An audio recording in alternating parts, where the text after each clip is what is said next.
Bonjour, ici votre hôte Samiline. Cette semaine, on parcourt la barre à Plouffe avec votre conseiller municipal, M. Vassilios Karidogiannis. Bienvenue chez vous.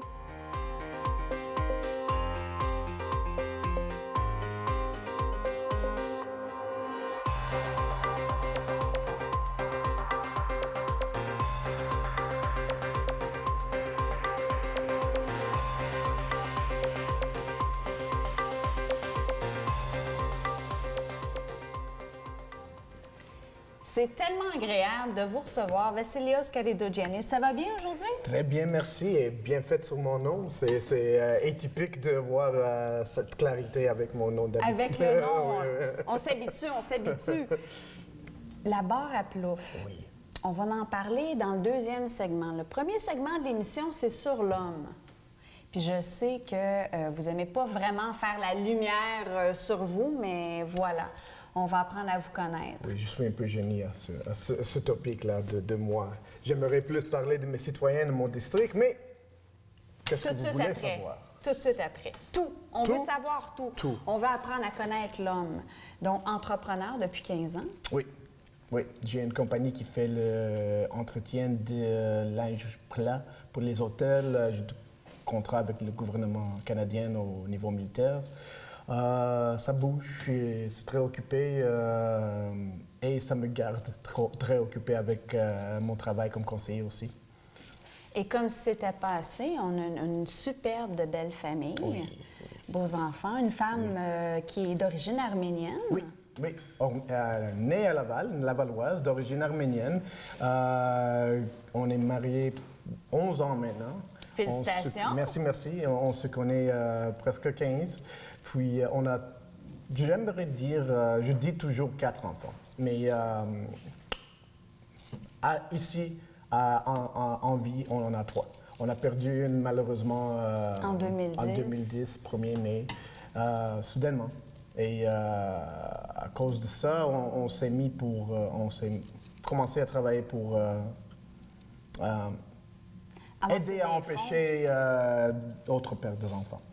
En faisant des levées de fonds, on travaille avec l'hôpital de Montréal, des enfants pour enfants malades de Montréal, puis Montreal Children's Hospital. Oui, puis quand même, vous avez fait des levées de fonds et jusqu'à date, vous avez aidé à ce qu'il y ait 300 000 300 000 oui, jusqu'à date. Oui. On faisait plusieurs événements ici à Laval, des foires des enfants, like little carnivals, pour les enfants et tout ça à Palace.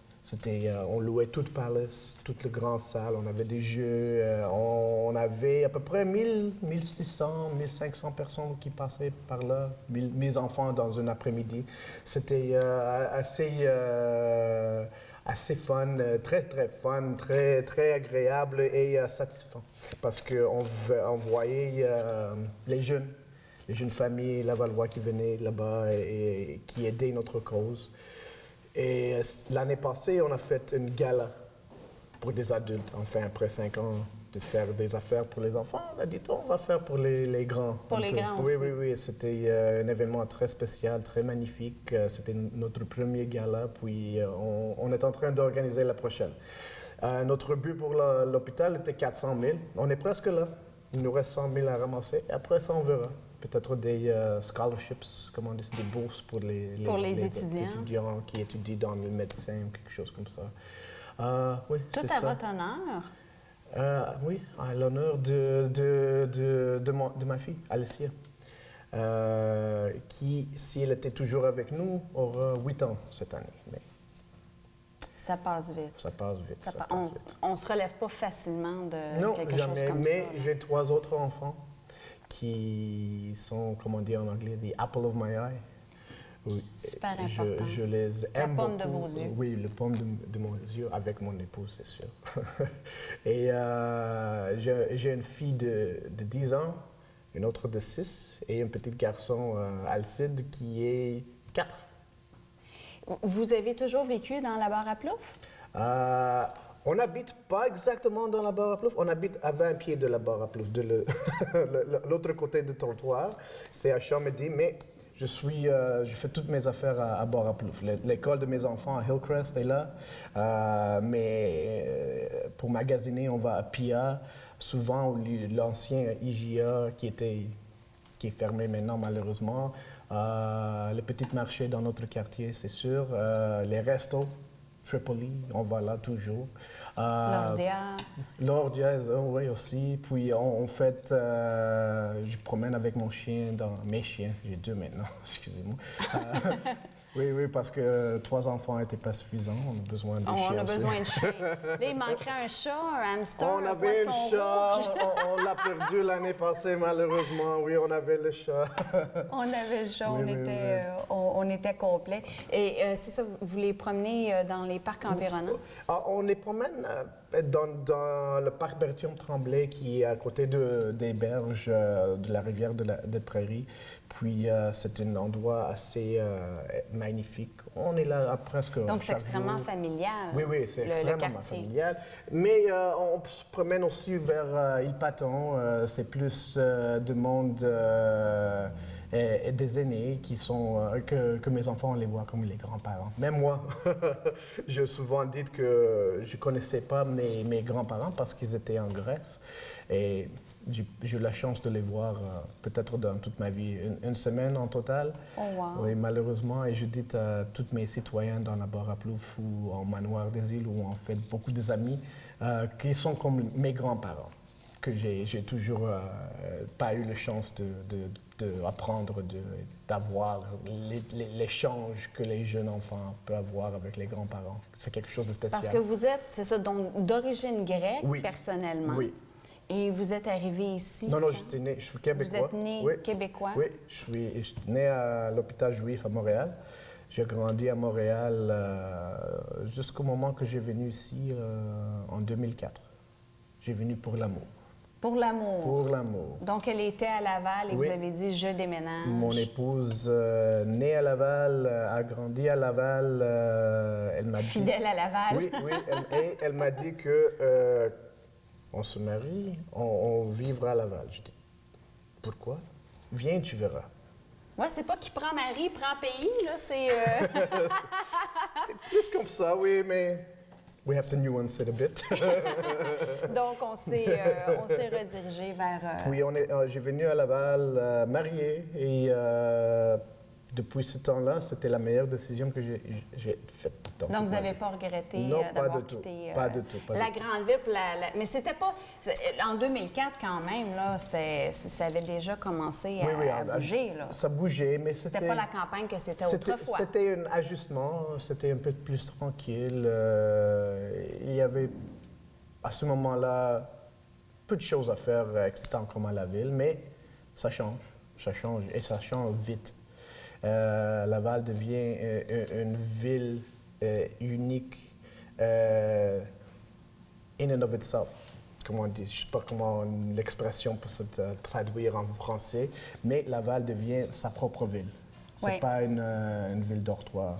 Non, c'est ça. Mais c'est quand même, si on y va par numéro, c'est en ce moment la 3e plus grande ville du Québec. Oui, mais Québec compte pas parce qu'ils ont fusionné, ils sont détruits. J'espère que le maire Labombe ne nous écoute pas en ce moment. On va être mal pris là. Mais non, Québec, oui, a fusionné, il est devenu la 2e plus grande ville à Québec, mais par contre, Laval était Laval depuis 1965 et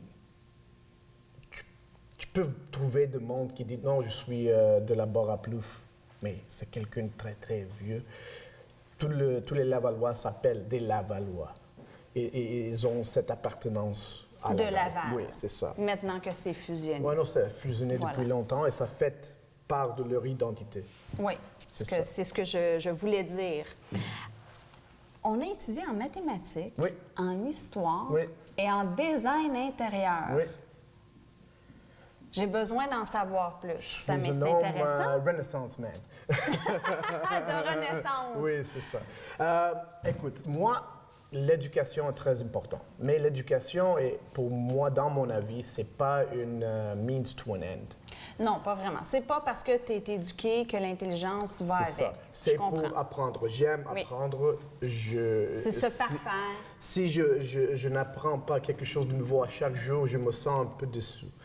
La journée a passé avec pas d'avoir accompli beaucoup de choses. Il faut apprendre et il faut aimer apprendre. Un homme de la Méditerranée, on a besoin d'épices. Oui, Voilà. oui. Et comme homme de Méditerranée, c'est dans notre ADN d'apprendre et de diffuser ce qu'on apprend. Oui, oui, parce qu'on sait très bien que tout vient de la Grèce. Oui, c'est vrai, mais c'est vrai. Quand même, quand même. Donc, c'est pour ça que vous avez décidé de choisir des branches qui n'étaient pas Quelque chose nécessairement... qui m'intéressait. Ce n'était pas nécessairement une branche pour aller dire que, OK, on va apprendre... C'était pas pour aller travailler dedans C'est ça, nécessairement. C'était exactement. pour les connaissances que ça vous apportait. C'était pour les connaissances. Je trouve que les mathématiques sont très importantes. La physique La physique, oui. est très important pour comprendre mieux notre planète, notre univers, Absolument. notre vie. Tout est mathématique. L'histoire... Besoin d'avoir des explications et de trouver des réponses. Oui, c'est ça. Je cherche toujours les réponses des questions. Même quand mes citoyens m'appellent, Monsieur Carido-Giannis, qu'est-ce qui se passe avec X, Y, Z choses? Si je ne connais pas les réponses, je fais mes recherches. Vous allez la chercher. Oui, et je trouve la réponse. Et en faisant ça, j'apprends quelque chose de nouveau que je diffuse à mes citoyens. Absolument. Et c'est important. On a besoin d'avoir de l'humilité si on veut réussir dans la vie, Oh tout oui. simplement. C'est important. Je ne suis pas gêné de dire que je ne sais pas la réponse de quelque chose et je ne prends pas des numéros de l'air ou des statistiques. C'est une force, une intelligence de dire ça, d'ailleurs. Parce que ce n'est pas seulement une force, mais it's not, comment on dit ça? It's not fair to people asking questions. C'est pas propre de quelqu'un qui donne sa confiance en toi de dire n'importe quoi. Okay. Tu dois être sûr de ce que tu parles et croire à ce que C'est d'avoir le respect, la justesse de pouvoir Exactement. répondre à cette personne-là. Respect, c'est ça, exactement, le respect. C'est le respect. Donc, c'est pour ça aussi, ça nous amène un petit peu au niveau de pourquoi on a décidé de faire de la politique, et plus précisément de la politique municipale. OK. Mais la réponse est simple. Comme grec, on a déjà dit, c'est dans mon ADN. La politique est quelque chose que j'étais impliqué depuis 8 ans, 10 ans. Au 5e année, je me souviens, à l'école, on a fait les élections pour le président de la classe, pour représenter la classe envers l'administration. Et on parlait d'humilité tantôt. Vous avez une grande humilité parce que ça a été un échec, mais... Oh oui, c'était un grand échec. Mais c'est pas dans votre ADN de vous asseoir puis d'essuyer un échec. Non. Donc, on s'impliquait quand même, on posait des questions. Oui, toujours. On remettait les gens en question aussi, c'est important.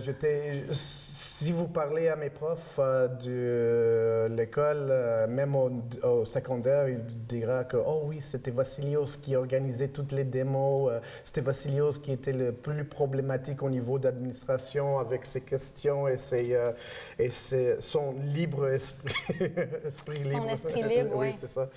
Puis ça, c'est où il a commencé. Mais je dois donner le crédit à mon père, qui était vraiment un homme philosophique, politique, qui n'était pas peur de me montrer ce qui se passe au monde. Je me souviens, une des premières mémoires que j'avais, mon meilleur mémoire avec mon père, c'est d'être sur ses épaules en 1974. Et on fait... c'est précis? Oui, je peux vous dire exactement parce que j'ai une photo. Et c'était en Ottawa. On était là pour manifester contre l'évasion turque à la Chypre. Puis, à 2 ans, j'étais avec lui et des milliers d'autres personnes sur ses épaules devant le consul en Ottawa pour manifester. C'est une de mes meilleures mémoires parce que je sais avec mon garçon, oui. C'est son meilleur endroit d'être sur mes épaules pour voir tout ça. Oui. Tout en sécurité. C'est génial. Puis, donc ça vous a démontré que c'est important d'être de tenir les opinions, de s'impliquer. Oui, exactement. Dans le respect. S'impliquer, ton opinion compte, ton voix compte. Une voix. peut faire toute Oui. la différence. Et ça, c'est ce de que plus. je dis souvent à mes citoyens. Vous avez quelque chose à dire, vous êtes bloqué à un niveau, je ne sais pas quoi, un travail qui ne se fait pas. Venez au conseil de ville, exprimez-vous, Voilà. parlez. Vous avez le voix et utilisez-le. Oui. Et vous verrez que beaucoup de choses vont commencer à changer. Et je pousse toujours venir à conseil de ville. Viens me voir, envoyez-moi un message. Don't be shy. Le C'est seul important. échec, c'est d'arrêter d'essayer. Oui. C'est vraiment le seul échec. On a eu cette discussion sur Facebook avec un ami hier. Il m'a dit, pourquoi tu demandes au monde, pourquoi tu parles de ce sujet-là? C'est un sujet avec les chiens. C'est un sujet important pour mes citoyens. Ils me demandent de me exprimer en ça. Et il dit, oh, tout le monde s'en fout. Mais il faut que j'essaie je fais l'essai pour que j'amène le monde et exprimer leur avis à ce sujet. Parce que si c'est seulement à moi de décider, peut-être que ça ne représente pas les 18 000 personnes. C'est pas de la démocratie de toute oui, façon. Exactement. Quand même. On n'est pas un État totalitaire pour le moment. J'espère que ça ira pas à ça, mais bon. Mais effectivement, c'est vraiment très important d'avoir plusieurs couleurs Oui. pour décider où on se branche à un moment donné. Oui. Là. Parce qu'il ne faut pas exagérer.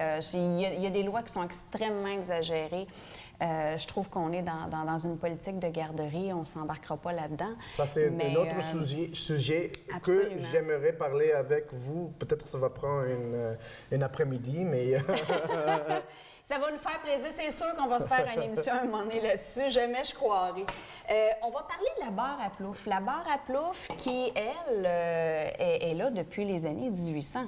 Oh, c'est un ancien quartier avec un nom assez cute, particulier. Ben oui. Quand je me suis lancé dans la politique municipale et j'ai choisi le quartier où je sentais plus impliqué, qui appartiennent à moi, j'ai choisi la barre à Plouffe. Et je commençais à parler avec le monde. C'est quel quartier? La barre à Plouffe. La barre à quoi? C'est quoi ça? La barre à quoi? Comment ça qui est barré, lui? C'est quoi ça? Plouffe, Plouffe, this, that. C'était intéressant d'apprendre les origines de ça la vient. barre. Oui, d'où ça vient. Et ça vient, le nom Plouffe était un nom familial de la France qui est venu Très ici. connu. Très connu, très typique. Ils ont venu ici à Laval. Ils avaient tout le territoire entre la résidence Belle-Rive et du Havre, la rue du Havre. Tout au long de ça, ça appartenait à eux. Et ils avaient une traversière. La barre à Plouffe est le plus proche endroit de Montréal. OK. Si on regarde sur la carte, on traverse la rivière des Prairies. Le plus facilement. Oui, c'est à Cartierville le plus proche endroit. Puis à ce temps-là, anciennement, ils avaient une traversière et il y a deux théories. On va parler le premier. Le traversière de la famille Plouffe qui rejoindrait Montréal à Laval et vice-versa. Qu'ils attendaient avec peut-être un thé glacé, on ne sait pas. Oh, j'ai aucune idée. Peut-être. Il y avait des hôtels ici. Ouais. Et l'autre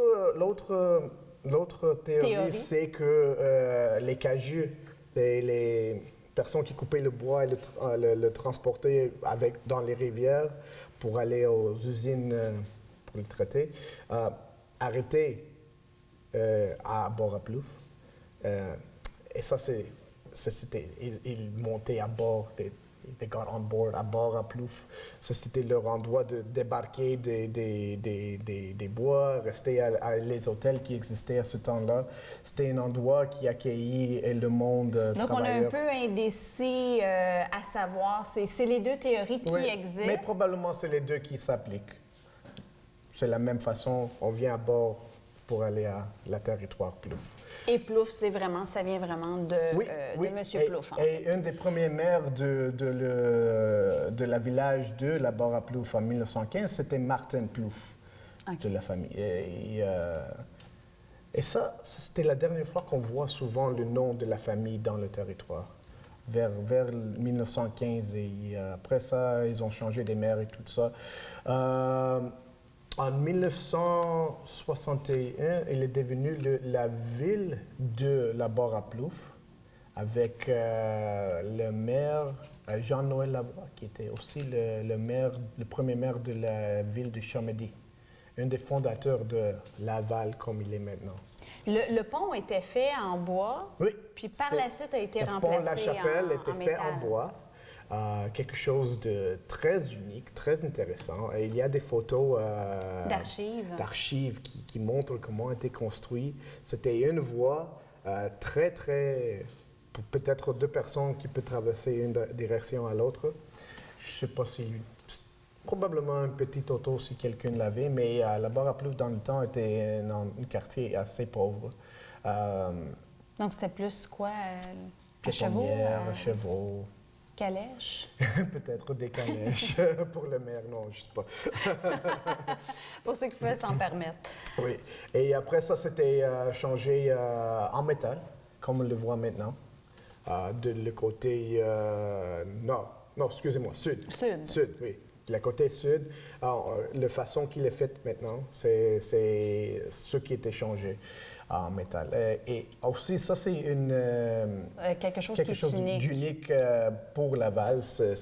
Tu le vois dans les photos, tu dis, ah oui, ça c'est Laval, comme le stade olympique à Montréal. Oui, ça c'est Montréal. Non, ça C'est notre pont. représentatif. Oui, oui, exactement. Représentatif de notre quartier et notre ville. C'est une des entrées principales de la ville de Laval. Et oui, ça fait sa marque, ça. On va passer à... Il y a beaucoup de choses à faire, même si c'est une population un petit peu plus vieillissante. Il y a quand même beaucoup... on est bien organisé, il y a beaucoup d'organismes. Oui, oui. Van Martin, c'est un projet des logements à faible revenu qui a été fait, ça fait déjà 60 ans. Oh, wow. Et dans ce projet-là, les projets Val-Martin, c'est du monde défavorisé. C'est de l'autre but le quartier à la Barre-à-Plouffe qui est un peu défavorisé, qui attire beaucoup des immigrants, des personnes qui ne parlent pas l'anglais, le français, qui n'ont pas de travail à cause de ça, tout ça. Ils ont besoin d'assistance. Et un des magnifiques organismes là, c'est le Centre communautaire Val-Martin, qui aide ces personnes, les jeunes, les décrocheurs de l'école, pour avoir quelque part à venir après l'école ou quand ils ne sont pas à l'école, pour sentir l'appartenance, pour faire des amis, pour apprendre quelque chose de nouveau qui peut les aider à trouver un travail, quelque chose. Et Mme Manon Brousseau fait un excellent travail là-bas. Et ce quartier-là, il y a un projet de rénover toutes les maisons, de les raser et de les remettre à neuf pour être plus en santé. Parce qu'à ce moment-là, il y a plusieurs maisons qui ont l'infestation de moisissures et ils ne sont pas habitables. Il doit être tout changé, remettre à neuf. C'est un gros projet. C'est un grand projet qui va prendre plusieurs années et qui arrive bientôt.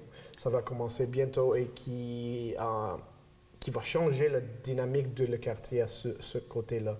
Ça va donner quelque chose à leg up au quartier et ça va le relever. Oui, c'est ça, relever et ça va donner un nouveau investissement important et qui va attirer des nouveaux investissements et du nouveau monde qui va changer la dynamique là-bas. Ça va l'améliorer 1000 fois, je crois. Donc, on va rajeunir la face, finalement. Oui.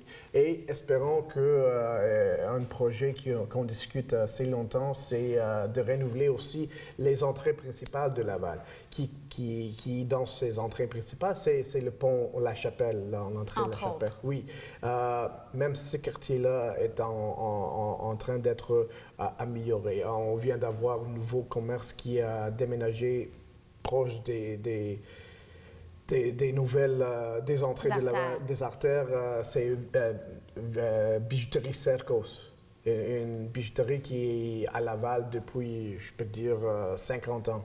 Et ils ont déplacé leur magasin, ils ont fait quelque chose de magnifique, quelque chose de brillant, quelque chose de moderne qui va attirer encore du monde nouveau et peut-être des investissements nouveaux. Et aussi en face de ça, il y a le Place Zéné. Place Zéné est le bijou de Laval. bijou de la couronne nord. C'est l'envie de beaucoup de monde. C'est un endroit où les aînés de mon quartier et de Laval viennent et ça bouge. Là. Ça bouge. J'étais tellement surpris. La première fois que j'ai entré, j'étais en centre pour les aînés. Qu'est-ce qu'ils vont faire là? Jouer des cartes? Non, j'étais entré, j'étais Jouer à botch. J'étais, oh my goodness, ça bouge. Et il y a tellement de vie là-bas. Ils font des exercices, des cours de danse, des cours de yoga, kinésiologie. C'est des places de rajeunissement, finalement. Je suis membre. Je suis un des vraiment rares membres qui sont moins de 50. Ça approche vite le 50. Ça ne paraît pas, mais... Pas du tout, encore là. Et il y a 6500 membres à cette la place d'aînés.